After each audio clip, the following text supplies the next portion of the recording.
For the repair of electronic board, the following procedures were necessary: replacement of various electronic components and general cleanup of the unit.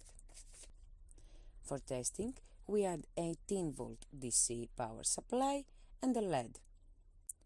By turning on the power supply, the unit reacts accordingly and we can see the lamp lighting up.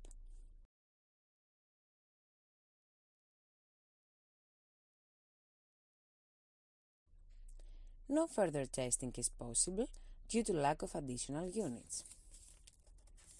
It is now clear that the electronic board is working successfully and it is ready to be delivered to the customer.